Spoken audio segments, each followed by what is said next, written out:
प्यारे बहनों और भाइयों, मेरा नमस्कार स्वीकार हो। देखिए, हम ज्योतिष की श्रृंखला में आज बताएंगे दशा महादशा क्या होती हैं और ये कैसे चलती हैं। कल मैंने आपके लिए चंद्र दशा और सूर्य दशा का वर्णन किया था। आज हम मंगल दशा और बुध दशा का वर्णन करेंगे।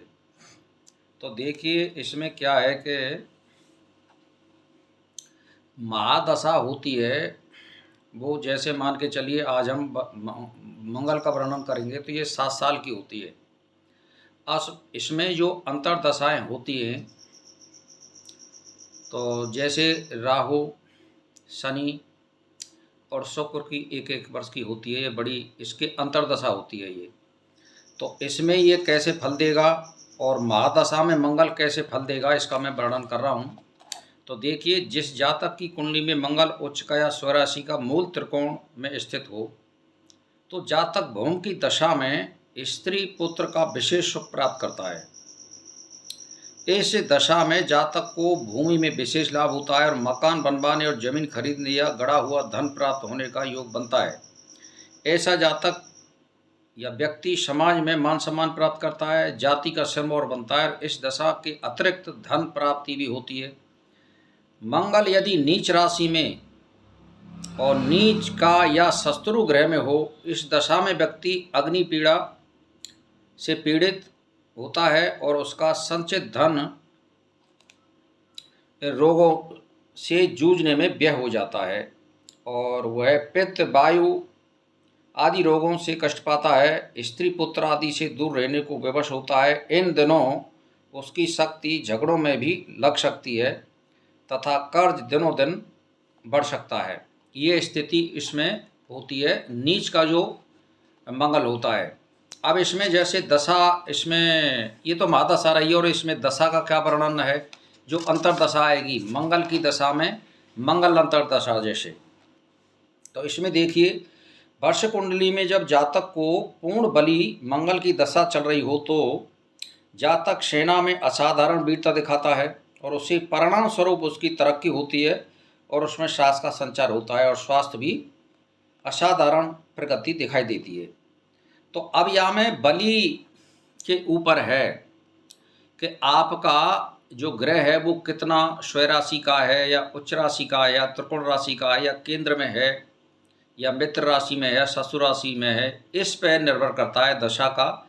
और वो कौन से भाव में है, जैसे पाप ग्रह होंगे तो तृतीय, एकादश और षष्ठ भाव में अच्छा फल देते हैं। जैसे मंगल है वो तृतीय भाव में उत्तम फल देता है, षष्ठ भाव में अच्छा फल देता है। तो इस तरह से, और ये लाभ भाव में भी अच्छा फल देता है। तो ऐसे करके इसमें मध्यम बली मंगल की दशा चल रही हो तो उसे भूमि स्वजनों के कार्य में प्रचुर धन प्राप्त होता है, उच्चतर वाहन की प्राप्ति का योग होता है, परंतु शत्रु परास्त होते हैं और कोर्ट कचहरी में उसकी जीत होती है। और दशापति मंगल अल्प बली हो तो अपनी दशा में पित्त, गर्मी के विकार शरीर में रोग उत्पन्न करते हैं और शत्रुओं से भय बना रहता है और झूठे मुकदमे आदि में उलझ कर कष्ट भी प्राप्त कर सकता है और परिवार में कलह और अशांति बनी रहती है। ये वर्ष फल में मंगल की दशा का वर्णन है। तो अगर वो वर्ष में नष्ट बली और मंगल की दशा हो तो भाइयों से बैर होता है, स्वजनों से सम्मान की हानि होती है, द्रव्य हेतु मुकदमेबाजी में द्रव्य नाश हो जाता है, घर में चोरी भी हो सकती है, रुधिर संबंधी कई विकार उत्पन्न होने से उसे धन हानि भी सहनी पड़ती है। तो इसमें दशा में मंगल 3, 6, 11वें स्थान में कष्ट बली हो तो आधा शुभ फल देता है और हीन बली हो तो मध्यम फल देता है और मध्यम बली होने पर शुभाशुभ फल देता है। उत्तम बली हो तो उत्तम फल देता है। यानी ये आपके कौन से स्थान में है ग्रह और कौन सी राशि में, इस तरह ये फल देते हैं। अब ऐसा बुध का, बुध जैसे मान के चलिए आपकी उच्च राशि में हो और केंद्र में हो या स्वराशि का हो, जैसे मिथुन राशि का या मतलब कन्या राशि का, तो इस तरह से ये उच्च का होगा और केंद्र त्रिकोण में होगा तो अच्छा फल देगा। जैसे मान के चलिए पंचम भाव में अच्छा फल देता है, नवम भाव में भी अच्छा फल देता है और दसम भाव में, लगन भाव में उच्च का, केंद्र में कहीं भी हो, चौथे में थोड़ा कम फल देता है, सप्तम में भी बढ़िया है, तो एकादश में भी बढ़िया है। उच्च का मंगल कहीं भी हो तो ये षष्ठ भाव में भी अच्छा फल देता, केवल अष्टम और व्यय भाव में ये थोड़ा सा खराब फल देता है। बाकी सभी जगह पर ये उच्च का और स्वराशि का अच्छा फल देता है। तो इसमें बस केवल इतने का ही अंतर पड़ता है कि दशापति बुध पूर्ण बली हो तो उस समय उस वर्ष जातक का गणित तथा शिल्प विद्या से यश बढ़ता है और दूत सेवा से भी धन प्राप्त हो सकता है। ऊंचे अफसरों से मित्रता के संबंध स्थापित होते हैं। आय के कई नए स्रोत खुलते हैं। जातक की प्रसिद्ध लेखक कार्य द्वारा होती है, लेखन कार्य बढ़ जाता है।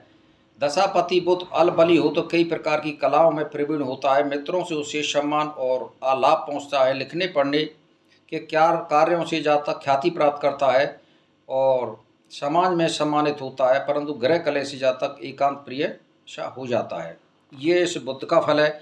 हीन अगर बुध है तो मंद बुद्धि हो जाएगी, स्मरण शक्ति कमजोर हो जाएगी और आपको नस संबंधी लकवा संबंधी कोई रोग हो सकता है। झूठे कलंक वगैरह ये लगते हैं इसमें। तो ये मैंने आपके लिए बुध का वर्णन किया। बुध ये कई बात है मैंने आपको बता दी है कि जैसे उच्च बलवान और स्वराशि बुध की दशा में जातक विज्ञान विद्या में निपुण होते हैं, नए नए आविष्कार हल और उपाय सोचता है। कृषि में जातक को विशेष लाभ होता है, पुत्रों से उसे विशेष लाभ होता है। और नीच राशि का अगर बुध हुआ तो वो हानि देता है, अल्प बुद्धि करता है। तो भाई और बहनों, ये मैंने 2 दशाओं का वर्णन किया है, आज मंगल और बुध की। कल मैं आपको बृहस्पति और शुक्र की महादशा बताऊंगा। बस इसी के साथ मेरा प्रणाम स्वीकार हो।